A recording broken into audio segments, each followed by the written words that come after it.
లో గల క్రికెట్ స్టేడియానికి మాజీ ముఖ్యమంత్రి వర్యులు డాక్టర్ వైఎస్ రాజశేఖర రెడ్డి గారి పేరును తొలగించడం అనేది 10 నెలల కూటమి ప్రభుత్వం యొక్క దుష్టపాలనకు తార్కాణం. మరి వారి యొక్క పేరును తొలగించడం చాలా దురదృష్టకరం. దాన్ని తీవ్రంగా ఖండిస్తున్నాం. మరి పేరును మార్పు చేయటానికి చూపించినటువంటి శ్రద్ధని రాష్ట్ర అభివృద్ధి పైన పెట్టాలని చెప్పి కూటమి ప్రభుత్వాన్ని మేము డిమాండ్ చేస్తున్నాం.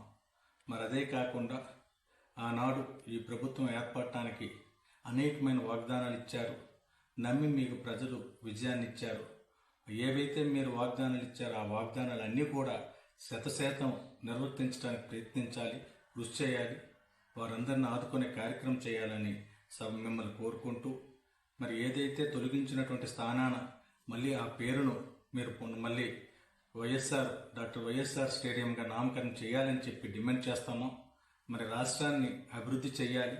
మరి ఈ రకమైన దుశ్చర్యలు చేస్తే రాష్ట్ర అభివృద్ధి కుంటుపడే పరిస్థితి ఉంది. కాబట్టి ఈ విషయాన్ని ప్రభుత్వంలో పెద్దలందరూ కూడా గమనించాలని మీ ద్వారా తెలియజేసుకుంటూ సెలవు తీసుకుంటున్నాం. ధన్యవాదాలు.